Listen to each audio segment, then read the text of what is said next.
I'd like to start out by answering the question that most people have after they've heard my bio and all. Yes, I have a lot of student loan debt, so we'll just get that out of the way there. So we're waiting for my slides to come up here as the projector warms up. So it's really a delight to see so many people here who are interested in the development of the early brain and in early literacy. And this really is a topic that I think is starting to get more and more attention out there in the community, not just here in Madison, but really nationally in a number of places. So we are starting to understand this and recognize this. Some of the concepts that I talk about a few years ago, people would say, my goodness, this, I have never heard of this. I'm starting to get people saying, oh, yes, I've heard this before, or oh, yes, that actually makes a difference, and so on and so forth. So, well, I'll just start talking, and eventually my slides will appear. So, one of the things that I often get asked to talk about really is about books and reading and the intersection with the early brain. Now let's talk a bit about the early brain. The American Academy of Pediatrics, which is one of my professional homes, sets out this agenda for children every year. And this one's from a few years ago, but still in the middle, even in this year's, is this idea of early brain and child development. And I'm very proud to have served in the national leadership group for this at the Academy. Now, in 2007, the National Scientific Council on the Developing Child released this report where they tried to take all this brain research we have and say, how can we set this out into good policy and programming? What are the big points we can take from decades of research and not get lost in all the finer points and so on? And I want to walk through those because I think they are so important. The first thing they did was they said, child development is a foundation for community and economic development. Now, this may seem a little weird to some, right? We don't think of children, right, in that way. We say, oh, kids are great, we're supposed to help them, we should help them. But they are also future potential economic units, right? They are workers, future workers. They are future consumers. They are future citizens. They are all these things, and they make up our society. Our society is nothing if there's no capable people in it. So the same way, as you know, we look at the state budget and all, and we're wringing our hands over highways and so on, and, how are we going to fund the infrastructure of our transportation?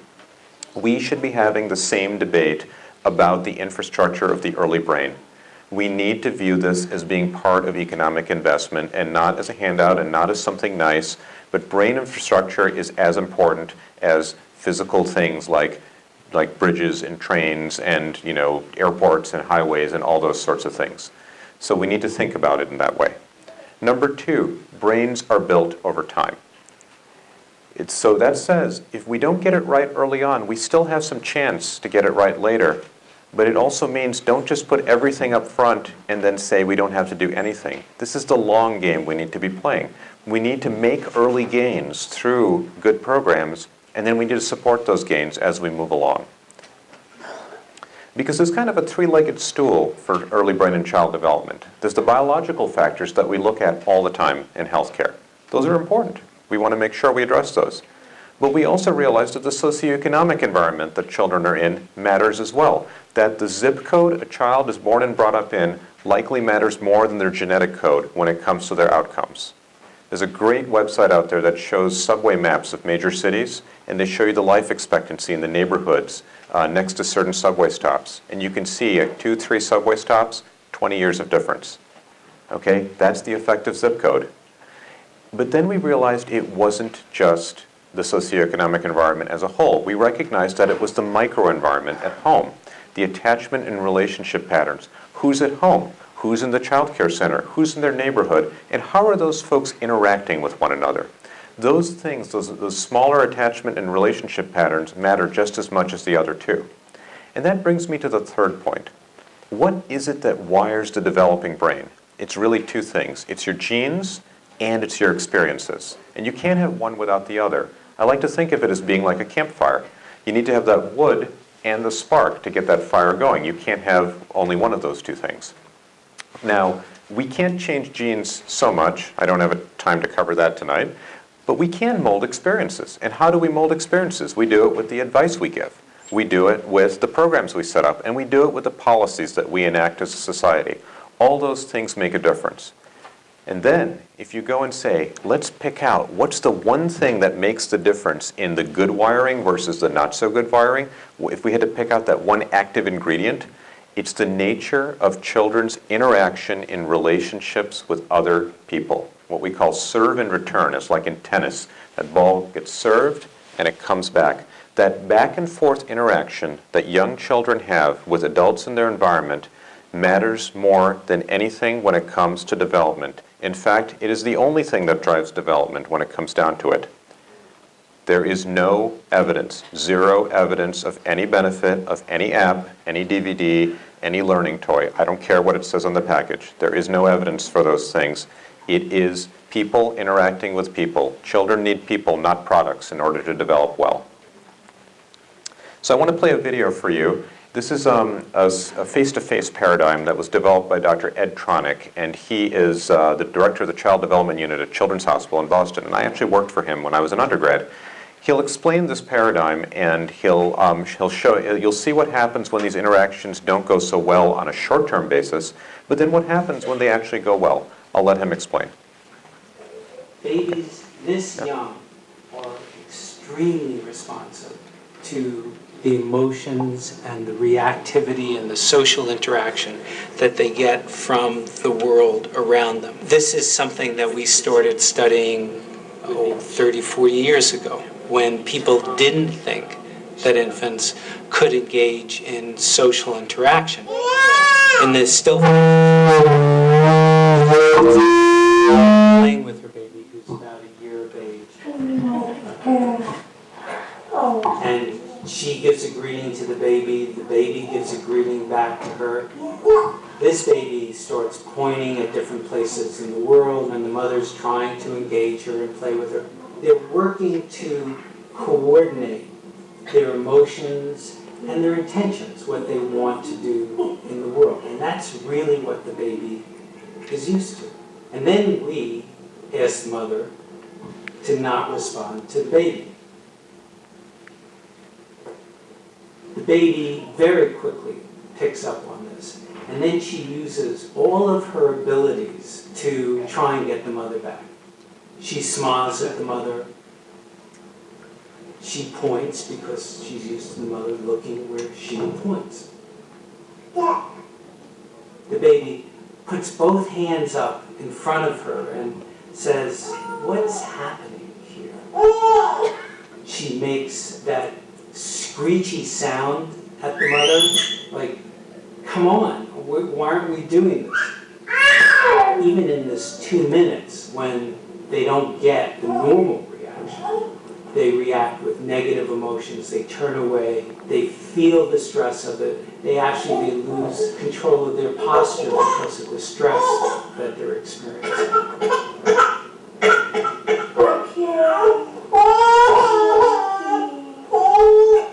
I'm here. And what do you do? Oh, yes. Oh, good girl. So that was a fairly expected interaction, right? The baby got upset when they weren't getting the feedback from mom, et cetera, et cetera. But hey, mom came back, child was happy, no children were harmed in the making of this video.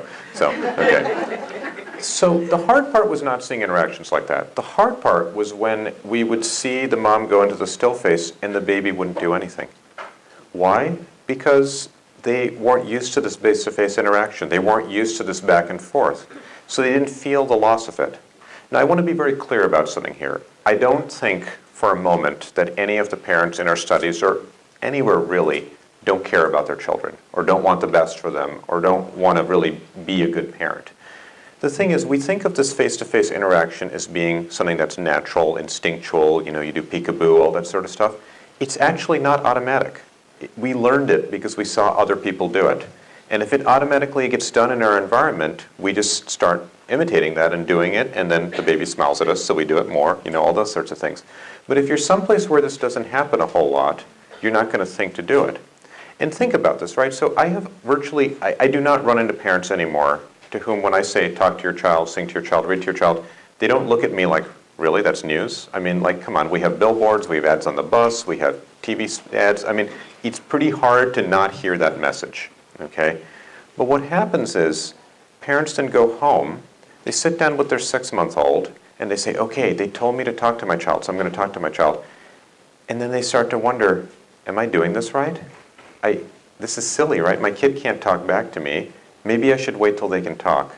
Or maybe I'm not the right person to talk to my child because I don't know the right way to do it because I flunked out of school. You know, wouldn't they be better off in front of this learning DVD, right? That's the kind of self-talk that happens often in people who have poor educational attainment that are trying to do a good job of parenting. I mustn't be the right person to do this. I don't want my kid to get the wrong start. The answer is, of course, that you are the right person. You're that child's loving, caring, consistent adult, and they need you to do that.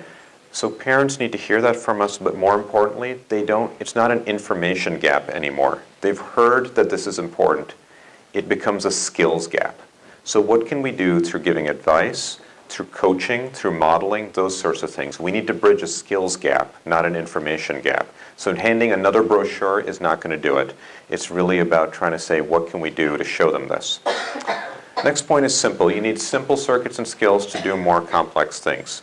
So when people say, oh, why are we investing in children, like spending all this money for them to go somewhere just for someone to watch them while their parents are at work? How expensive can that be? Come on, really? Well, it's not just somewhere for them to be. It's somewhere for them to learn and start developing all this brain circuitry. And the way I think of it is, yes, it's expensive to have kids play because, as T. Barry Brazelton said, play is the work of infancy. This is that child's job. They need to do this so they can do more learning and more complex skills later on. So if you want to think of early childhood as workforce development programs for the toddler set, be my guest, okay, if that argument works. But really, that is what it is. Play is the work of infancy. Now, this next point we're going to spend a while on, which is this concept of toxic stress. And I'm going to define toxic stress more carefully in a few moments. But toxic stress is something that affects young children's brains, really the first 5 years of life. And it causes neuroendocrine changes that we can measure, and it damages the developing brain in ways that have lifelong consequences. So if I show you these two CT scans, I'm assuming that there's no radiologists in the audience, but even without being a radiologist, these are head CTs of 3-year-old kids. This is like a cut through the head looking up into the brain. And the child on the left is a typically developing child. The one on the right underwent extreme emotional neglect. Okay, not physical. They were fed and bathed and clothed. This is a child from one of the Eastern European orphanages in the 80s where they had way too many people, too many kids, and not enough staff. And they were doing the best they could just to keep up with their physical needs. You can see there's a big difference there, right? This brain on the right is small. The head is small, the brain is small, it looks more shrunken, it doesn't look as dense with neurons as the one here on the left.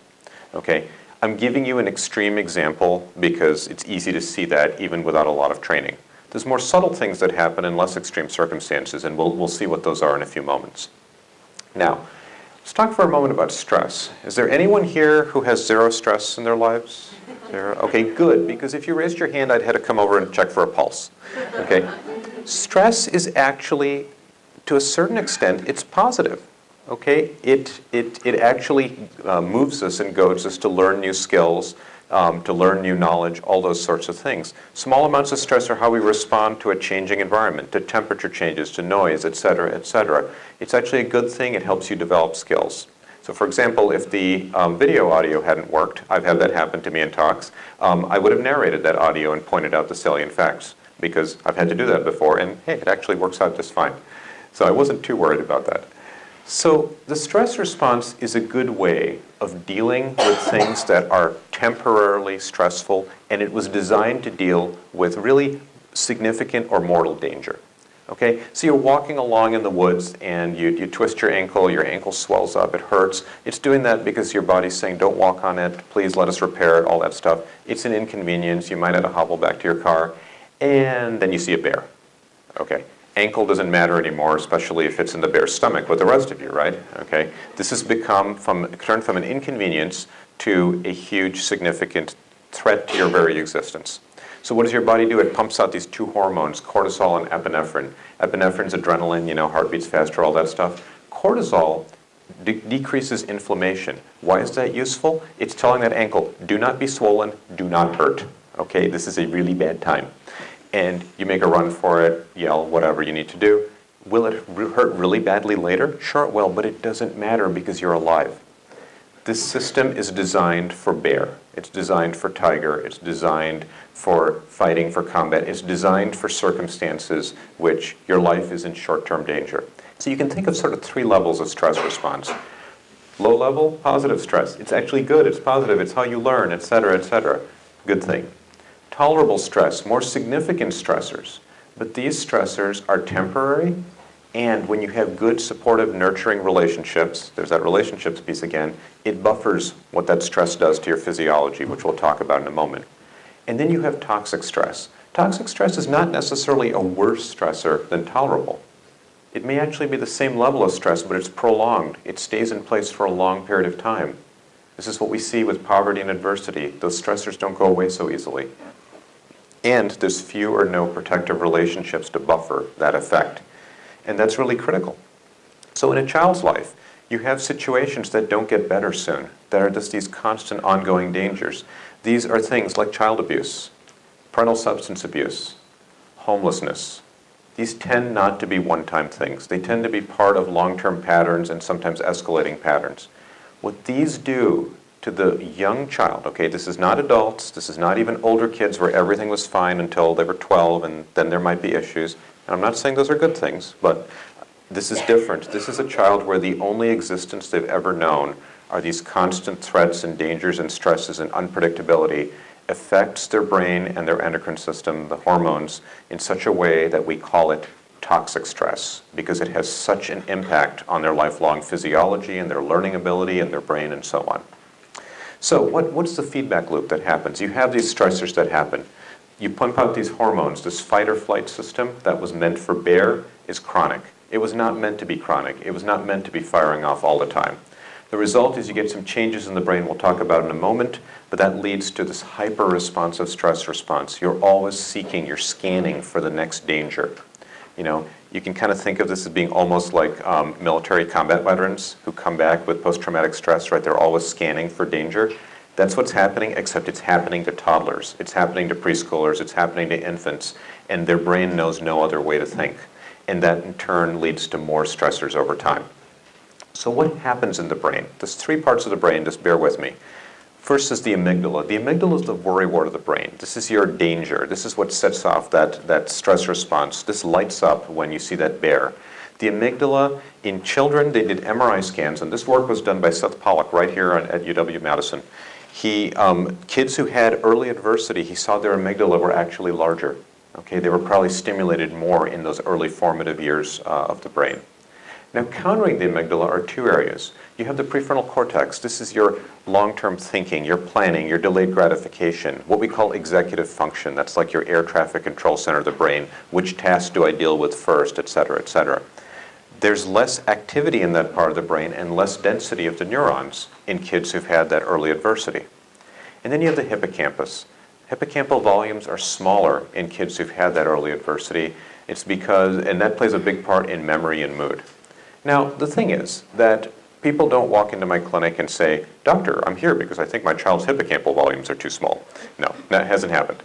Instead, they come in and they say, "I'm worried, the school's worried, etc., because we're seeing some different things. My child is impulsive. They can't plan ahead.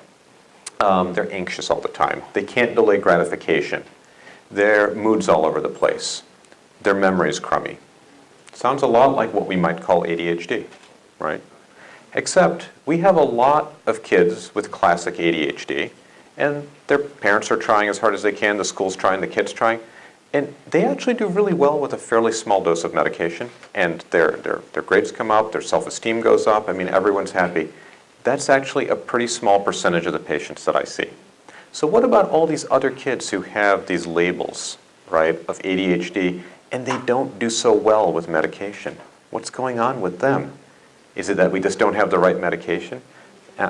What I start doing is when I ask about their history, when I do my initial evaluation, I start prenatally and I go all the way up to the present day. Tell me everything that happened. Yes, birth weight, APGAR scores, all that stuff. But also tell me, were you ever homeless? Did you have enough food in the house? Did your child ever witness domestic violence? And so on and so forth. What you start hearing is yes, yes, yes, and yes. And you start to realize this pileup that's already happened by a young age that this child has, and it's coming out in these sorts of things. We see these changes in the brain. These brain changes are not something that can't be overcome, but we have to understand where they come from, and we need to provide the proper supportive environment so they're no longer dealing, because they're often dealing with these same threats. It's not that they won the lottery and suddenly magically everything's better. Okay, so a child who's constantly scanning for threats, they're not paying attention to what's going on in the classroom because they're worried about what might happen next. That's what their brain got wired for. Again, we can get out of this situation, but is what we're seeing really ADHD, or is it the brain effects of adversity? There is no magic pill for the adversity part, which is why we need to focus on prevention, prevention, prevention, and we need to get it right early on. It's cheaper and it's better for everyone involved. So, have any of you heard of the Adverse Childhood Experiences Study? Okay, no hands, which is, well, one hand, thanks Ash, 2 hands, which is why I call this the most important study that you've probably never heard of. I will say I was in Salt Lake City speaking, doing a visiting professor gig last week, and I'd been there 3 years ago, and I asked that question, and I got like 1 or 2 hands. When I was there last week, I asked the same question, and I actually got like half the room. So it's like, hey, we're making progress. So what this study did was they looked at an absolutely huge number of patients. It stemmed out of an adult obesity treatment program, of all things, where they noticed that there were some odd things going on with people who were dropping out of this treatment. They worked with 17,000 patients. They looked at their histories and tried to correlate what happened in childhood and what was the result later on, and tried to pull all these things together. Really well done study, very large numerically, and so on and so forth. Now I want to highlight who was in this study, because people who even have heard of the ACEs study say to me, oh yes, yes, yes, that's a study of what happens to poor people. This wasn't the poor. These were middle class folks, mostly Caucasian, college educated, in their 50s, split between men and women evenly. This is not actually your typical impoverished at-risk population. And that's why this study means so much. This was a study of the middle class. And that's what makes part of this so astounding. Now, they looked at these different categories of household dysfunction, abuse, neglect, and they asked, did these happen to you? And they just said, did this happen to you? They didn't try to really count, because how can you say someone's abuse was worse than someone else's abuse, right? You can't really, put an impact number on it. But you can say, did this happen to you, yes or no? The percentages they saw were sky high. 26% of people in this cohort said they were physically abused as a child. A quarter. They didn't expect that number to be that high. Again, this is the largely college-educated middle class. Really? 26%? Even the lowest one, which is incarcerated household member, 6%. That's 1 in 20. That's one patient walking in through your door every day if you're in a single healthcare provider doing a typical practice. These were really high numbers, and I want to point out these numbers are not flukes. They've repeated this sort of thing over and over. They've done state-specific studies. We have a Wisconsin-specific ACEs study. I was even at a conference of people who work in the field of trauma, and during one of the sessions, they handed out the little clickers that are anonymous and went through the 10 questions. The numbers that came up were eerily similar to what we see in the general population of people right there in the room. And then they said, if you do it by category, you have 1 point for each of those categories. Again, 26% had just one of those adverse childhood experience categories, but 4, 5, or 6, 1 in 20 for each of those. And then they said, aha, is there a connection between how many categories and other outcomes? There sure is. So look at developmental delay. If you have 5, 6, or 7 adverse childhood experiences, your risk of being developmentally delayed in the first 3 years of life is 75 to almost 100%, compared to a much smaller number for just 1 or 2. Okay, so you see a very close correlation. And why? We don't know why yet. It's probably mediated through cortisol and all these other things and other factors, but we know there's a connection there. That's probably an adverse adult experience right there. Look at this one. Adult heart disease. 7 or 8 adverse childhood experiences triples your risk of having heart disease as an adult versus someone who has none. This is 50 years later. So if we don't get things right early on, what's happening is we are baking into the biology of young children changes that are playing out and that are affecting them in very expensive and major ways later on. And I could show you many, many, many graphs of many different outcomes around this. But the key last point from that report was if we create the right conditions for early childhood development, it's more effective and less costly than trying to figure it out later on. All right, so 3 things we can look at. 1, we need to figure out how to reduce behavioral and emotional barriers to learning. I have so many patients in my practice that are absolutely brilliant and intelligent, and they are flunking out of school. Why? They have too much of this other stuff layered on top. This is critical. Our society is losing great minds. I don't know which one of the kids that are currently flunking out of school might have, under the right circumstances, figured out the next great class of antibiotics, figured out world peace, created the next great symphony, engineered the next amazing building or bridge, right? We don't know what we are losing as a society when we don't get it right early on. So this idea that we are all losing when we don't get it right is really important. We are failing kids well before they ever fail us. Number 2, this may be obvious, but I gotta say it. Children live in families. You can't help children if you don't also help their parents. Who am I to tell a parent to read every night to their child when they look at me and say, I can't, I'm not home, I'm working my second job because that's how we make rent. Okay, we don't pay people enough living wages. We don't give them enough support in terms of food and those sorts of things. So they end up compromising on the good job of parenting they would like to do. They know what to do in many cases, but they're not able to do it because we basically give minimal help. So we need to think about that. And then 3rd, health and well-being is not just those of us in healthcare. It's everyone's job, education, social services, human services, et cetera, et cetera. We all have a role in that.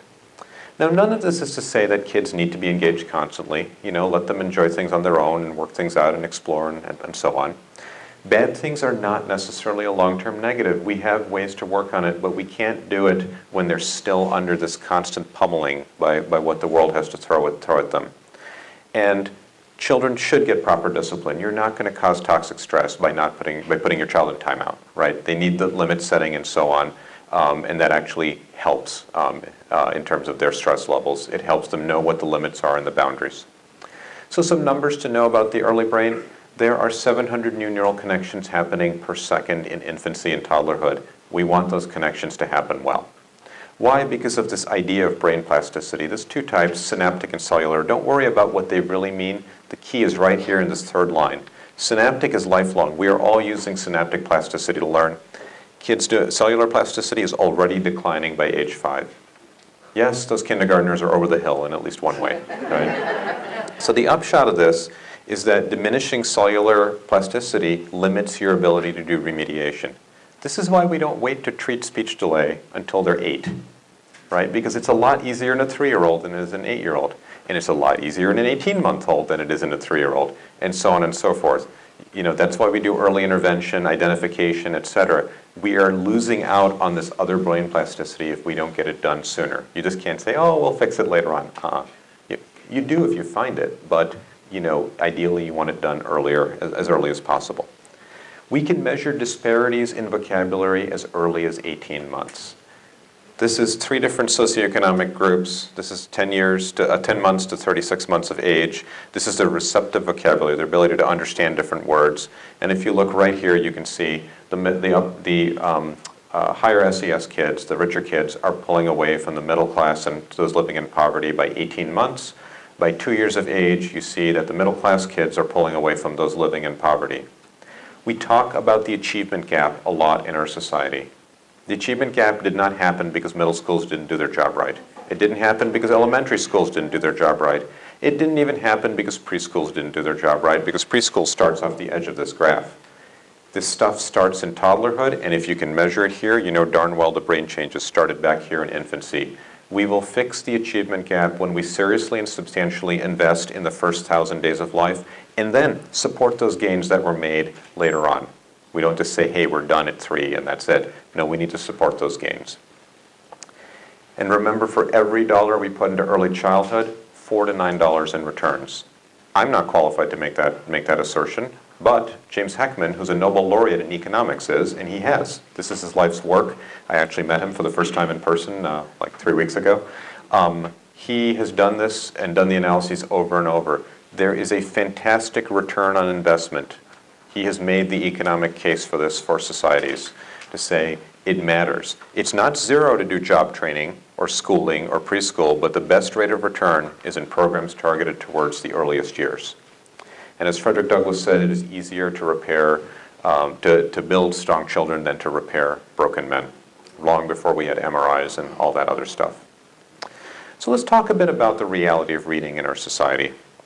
So that graph I showed you with the 18 months disparity comes from this book, which is also known as the Hart-Risley study that you may have heard of. Something else that comes out of that study is this item that you may have heard, that there's a 30 million word gap in terms of the words heard from adults in the environment to children between poor and richer kids by age 4. Now, I want to highlight, it's not just about the words and the number of words, right? If that was the case, then we would just tell parents to go home and bark words at their children, right? Doesn't matter what they are, just say words, you know. It's a proxy. It's a proxy for interaction and back and forth and all those sorts of things, but it's measurable, and that's what they saw, this huge gap of 30 million words. And again, it's not that parents don't care about their kids. It has to do with sociocultural factors. It has to do with what you were exposed to, and it has to do whether you're getting the right advice, modeling, and coaching, that skills gap getting filled. So the result is that you have kids starting kindergarten already at a difference. So we give out books in our clinic, and at age 5, I ask a child to tell me what's going on the front cover or to identify letters, and some of those kids are going right through the letters like nonstop, and other kids are struggling to give me maybe 1 or 2 letters. And they're the same age, and they're going to start kindergarten at the same age, and they're going to be in classrooms right next to each other, and there's already a big gap there. And about a third of children are being identified nationally in kindergarten readiness screenings as having some sort of deficiency at kindergarten entry. And many don't catch up. One study showed if you're behind in 1st grade, your chances of being behind in 4th grade were like 88%, right? And it's not that the schools aren't trying. They are trying, but they're further down the road. They're trying to, how can school alone counter all that happened before, all that happened to the child? So remember, the question isn't when you look at a kid who's flunking or acting out, the question shouldn't be what's wrong with you. It's what happened to you, what was done to you, right? That should be our first question because it helps us understand. So why reading? Why focus on reading? There's so many other skills out there and so on. Well, it's because of this basic concept that in our society, reading is the fundamental skill for learning. Even with the pretty slides I'm showing you, right? There's a lot of text, and text is conveying information to you. And really, we have become such a text-heavy society. We used to say only, 20, 30 years ago, right? Well, he doesn't read so well, it's okay. You know what? He likes cars, he's good with his hands, maybe he can be an auto mechanic, right? That spatial relations, how things connect, etc. Well, my goodness, look at cars today, right? They're basically rolling computers. Look at the manuals and how much reading is involved just to understand how to do like a simple thing. We live in a text-heavy society, and text is the dominant way that we efficiently transfer information from one person to someone else. So, when a child is aware of books, okay, not reading, but aware of this idea of a book, there's a few things that come along with that. First is this notion that printed words actually have meaning. Okay, let's think about this for a second, because we adults, we've forgotten there was ever a time that we didn't know that. Right? It's like, of course, these words mean something. But the young child, even who's been read to, doesn't get that. And when I say young, I'm talking about, like, say, a 2-year-old. Right? They think that when you, the reader, are reading aloud from a book, that you're telling the story just by looking at the pictures. Wow, and you use the same words every single time. Okay? Right? But that's what they think. They think that those little black marks on the bottom of the page that we call letters and words, they think that's decoration. They think there's no connection. So, this idea of emergent literacy is this awareness that kids develop that print conveys information. That it's actually telling you something. Even illiterate adults know that print conveys information, but the young child doesn't get it yet. So to give you an example, some of you may look at this and say this looks like something that was produced by one of the preschool classes. But you might also say, no, I actually think it is trying to tell us something. This looks like it may be Chinese or Japanese, and it actually is Chinese calligraphy. If I clean it up for you, say that, and some of you may say, okay, that's nice, but I still don't know what that means. But I know it's trying to tell me something. So if I decode it for you, that's actually Zhongguo, or Middle Kingdom, which is China. That's literally how you write China in Chinese. So now we've gone from something that looked like a meaningless scribble to, oh, it has meaning, it has implications that connect in your memory. Second thing, background knowledge and strategies to obtain meaning from print. Okay, so they don't know what a word is, but they can figure it out from context. So in the Great Green Room, there was a picture of a cow jumping over the... very good, you all pass. And you know that because you have read this book 52,000 times to a child, or you know the nursery rhyme about the cow and jumping over the moon, or you look at the picture and you see a cow jumping over the moon and you identify that as a moon and you can fill that in. These are all equally valid ways to get to that point of moon and fill it in. And a young child can do this if they've been exposed to those funds of knowledge that are out there. So, for example, in Where the Wild Things Are, the wild things roared their terrible roars and showed their terrible claws, and rolled their terrible eyes and did what with their terrible teeth?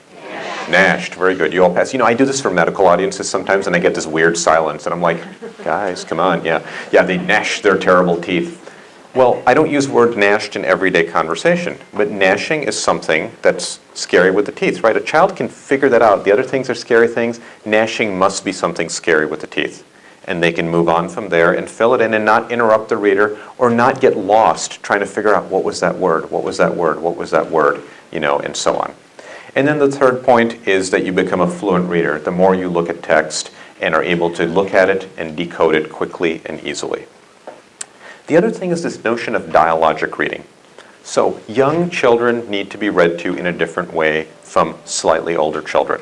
So this happens sometimes in clinic. Somebody brings their 15, 18-month-old in, and they say, hi, I ask them about reading. Do you have a chance to share books together? And they say, oh, he used to like being read to, but he doesn't like it anymore. I go, oh, really? That's interesting. We just gave him a book. Could you read it to him for a few moments, just a couple of pages? So they sit down, they're 18-month-old, and they open the book, and they start to read out loud, and Max sailed into the night of his very own room, where he found his supper waiting for him. What's the kid doing? They're running around the room, right? They're 18 months old. They have an attention span of half a second, and that's normal, okay? That's what toddlers do. And the parent looks at me and says, see, he doesn't like it. I say, no. First of all, look, keep reading. He's still listening. That's absolutely okay. Number two, he has a naturally short attention span. That's normal of kids this age. Number three, they don't need to hear every single word in the story, and you don't need to read the story from beginning to end. Because what's the parent often thinking? I need to read the way I was taught in grade school, right?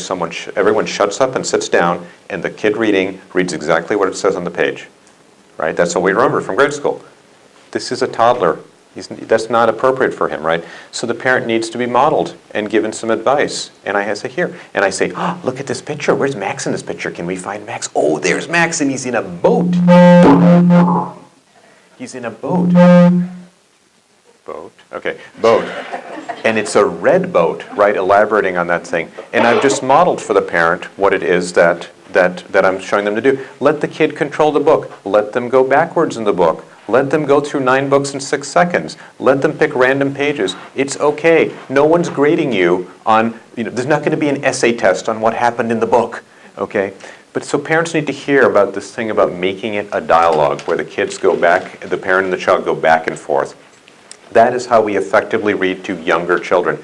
When they're 3, it'll be a little easier. And when they're 4, it'll be far easier. And by 5, they should be able to sit and listen to the story easily with no problem and do some interaction over what happened. But you don't read to a toddler that way. But if you haven't seen that, how would you know to do it? So that's what we try to teach. So again, reading to kids may not be a natural skill in adults. We also end up discovering that the adult themselves sometimes can't read. Do remember that functional literacy in adults is a big problem, and it's one of the last great shames in our society. There are probably people in this room who are unable to read fluently. Okay, 1 in 5 Dane County adults are unable to read fluently. Okay, and for adults that we discover can't read well, I'm a pediatrician, so I don't, treat that or whatever. We send them to the Literacy Network right across the street here and connect them. Full disclosure, I'm on their board, but they will do adult literacy programs and so on, so that adults can actually get their literacy skills improved over time. And it can be an intergenerational problem. But if they can't read, that's okay. They can talk about the pictures. They can make up stories. There's even some wonderful picture books. David Weisner is one of the key authors in this, where there's not a single word in the entire book. And you can still tell a story because the pictures are so beautifully done and elaborate, you don't need to read a single word. Because reading is not easy. It takes a lot of skills. It takes a lot of brain power. It takes the repurposing of a lot of different circuits. But if we get it right, when I see a kid enjoying reading at age 3 and 4 and 5 and whatever, and they're excited about a book, and I see them holding it out to their parent to say, please read this to me, I know that the potential of the early brain is being unlocked, that they have the right environment at home, they have a loving, nurturing, responsive parent, and as my colleague Perry Klass says, reading is a triumph of the early brain, because that's its potential, not getting locked up behind a wall of stress and fear, but really blossoming out and really doing so many things wonderfully. So to just talk really briefly about Reach Out and Read. Reach Out and Read is a program that started at Boston City Hospital in a primary care clinic just down the hall from where I was coding those face-to-face videotapes. Started almost 30 years ago, and it fundamentally is a program that works with primary care clinics. We train doctors and other clinicians who do primary care for children to talk about books, to bring books into the interaction and make it part of the regular checkups that we do. And it really, if I had to summarize it in one graphic, it would be this item right here, the prescription to read. Okay, I actually hand these out. They now print on my after visit thing in clinic. I've given these out at our state capitol. I've done it at the federal capitol in DC when I've done advocacy for Reach Out and Read. This may be the most important prescription I ever hand a family, really. Because of all this stuff I've told you, this has lifelong implication for that child's health and well-being. I tell people, yeah, diet and exercise are great for health. The single biggest factor actually is education in terms of lifelong health. And I really mean this when I hand this out, that it's not just a gimmick, but it's really something that I mean. We're not trying to teach kids to read early. I'm not impressed by the 2-year-old who's hauling in a copy of Harry Potter or whatever, right? We want them to learn to love books and enjoy books. Why do we do it through the clinics? Because a lot of young children aren't in early childhood programs. So fantastic programs like One City are great. But what about all the kids that can't get in there? Or the ones where their families are able to care for them at home, or they use neighbors or relatives or grandma or aunt or uncle or whatever, right? We don't reach them easily until maybe age 3 and sometimes not even till 5. Okay, a lot of the kids I see are being cared for at home, and that's not a terrible thing in the sense of we want them to be at home with loving parents and relatives and so on. But we don't have a great effective way to reach them unless we go through the healthcare system, because everyone brings their kid in to be seen. I don't care if you're Mark Zuckerberg, right, the founder of Facebook. He has pictures online of him taking his daughter to the doctor's office. Or if you're homeless, I see a lot of homeless families, they're still coming in to get care, right? So they see us, everyone sees us, it's non-stigmatized, and we're able to give them this advice. I think of programs like Reach Out and Read, and you can also apply this in a sense to what we do in early childhood education and so on, as being like the story of the blind men and the elephant. Okay, they're all feeling the elephant and they feel different parts of it. Well, Reach Out and Read is kind of like that elephant, because people look at it and they say, because to be clear, I walk into the interaction with the book in my hand. Okay, this is not given out at the front desk or at the end, you were good today, like a sticker. I walk in with the book in my hand, I give it directly to the child. I watch what they do with it. I watch to see what their interaction is. Do they hold it out to their parent in that read to me gesture? That tells me volumes, doesn't it? It tells me about the strength of the relationship, that the kid knows what this thing is, and this is that thing where we sit down, we look at it together, right? And I know to ask my parent for it. That's what they're telling me with that one gesture. The kid who jumps down off the table and runs across the room yelling, "Oh, if you give a mouse cookie, oh, I love this book," and grabs it from me and starts flipping pages. What have I learned? They jumped down off the table and ran over. Gross motor skills. They're flipping paper pages. Fine motor skills. Vision. Language. They're being read to. I heard speech. All those things. I've done my developmental assessment. It took me about 6 seconds. I learn so much when I can watch what happens with the book, and it gives me a chance to intervene. Many of my parents will take the book immediately from their child and they'll put it away in their bag. Why? Because what's that infant going to do with the book? They're going to mouth it, right? And the parent is thinking, they're going to ruin this book and it's a gift from the doctor and he's going to be offended. And I'm like, no, let them hold it. And the kid chomps down the book and they look mortified. And I'm like, no, it's fine. That's how they explore their world. Let them do it. And by the way, we give them age-appropriate, culturally sensitive, language-appropriate, developmentally appropriate books. I love this book, for example. This series is fantastic for 6-month-olds. Why? Baby faces, they look at faces, and they look and they engage. They're locking right on. And the parent sees that and says, I didn't know my 6-month-old could like books. I say, yeah, see, they're doing it, right? When they're 18 months or older, I give them the book upside down on purpose. Why? They can't read, but they realize something doesn't look right. I look to see, are they trying to turn it the right way up? Okay? How about the 4-year-old I saw, who I gave a book to? This is actually a sibling of a patient. And he sat there for the entire visit with the book upside down, backwards, and closed. He didn't have the intellectual curiosity to open the book without knowing anything about him. I'd never seen him before. I could tell that there was going to be some issues in kindergarten, right? And we ended up talking about that at the end of the siblings visit. But this book, it's language, sonríe. This is in Spanish. I have a lot of Latino patients. I want them to read in the language of the home, the language that they are comfortable in. This is not about teaching parents English. This is not about teaching the kids English. They will pick up English just fine within 2 months in the school system. Really, it's not an issue. The current immigrants today are learning English at a much faster rate than anyone before. So what do I tell parents around reading and so on? This is like my basic advice. Read together daily, whatever the age. This holds for teenagers as well. I still read to my kids when I am at home on an evening, that we try to sit down and read together, even though they're 13 and 14 now. My son complains bitterly, but then asks for one more chapter. So, have a bedside lamp. Give your kids a few minutes to read before bedtime. Right? Just get them in that habit of just looking at books on their own as well. Limit screen time to under an hour a day. I have a whole talk on screen time, but screens really do cause a number of issues. No screens in bedrooms, ever. 20% of toddlers in the US have screens already in their bedroom. Not okay. Audiobooks are fine. Visit your libraries, and that says, have reading be fun and not a chore. Okay, that's really the key things. So I want to share a final video with you. This is from the Ounce of Prevention Fund in Chicago. It reminds us of all the things that we've talked about today. It reminds us of all the struggles that so many families face in our country. Do remember, 45% of U.S. children live below 200% of the federal poverty line. So this is not rare. We don't realize how many kids out there are poor because we don't see them begging on the streets. And this is true across the country. They're the single largest demographic group to be living in poverty. So this reminds us of the struggles, but it also reminds us of what we can do when we get it right for families. Hang on, I'm not moving.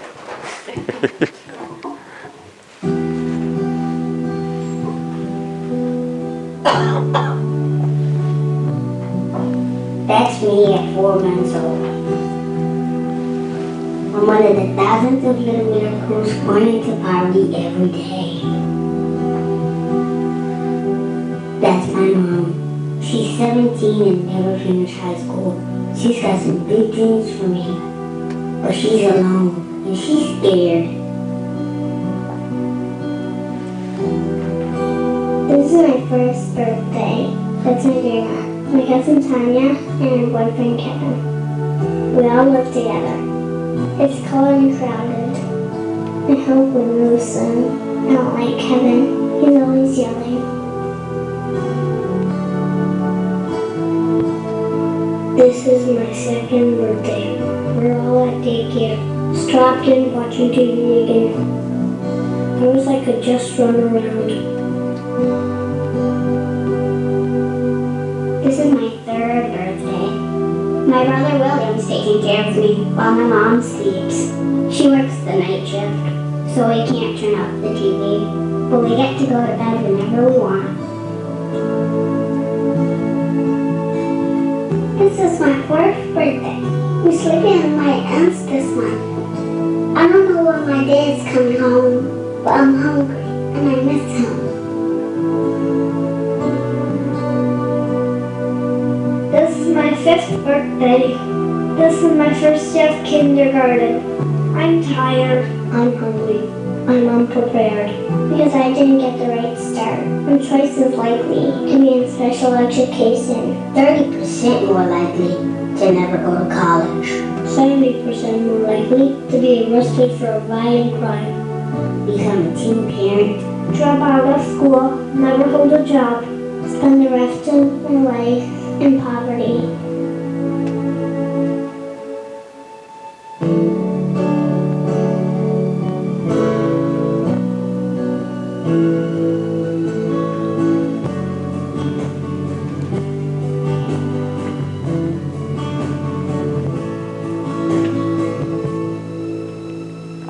My mom plays with me all the time.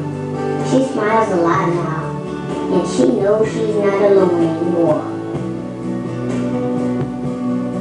Grandma, Tanya, and Kevin read me a story every night before I go to bed. I go to my school every day, where I get to run and play and see all my new friends. Will and I go to preschool together. Today we learned about dinosaurs and played a counting game. Every morning, my dad and I brush our teeth and do breakfast together. We have our own place now. Nana will always be together. This is my first day of kindergarten. I'm rested, I'm eager, I'm confident, I'm curious, I'm prepared. I'm ready. I am your future. Change the first 5 years and you change everything. Anyone interested in investing? I think he's available for like keynote speeches and all. So I'd like to close with this quote from the Sutton Trust, which is actually based in the United Kingdom, but I think it applies here. While schools can do much to raise achievement among children who initially lag behind their peers, all too often preschool gaps set and train a pattern of ever-increasing inequality during school years and beyond.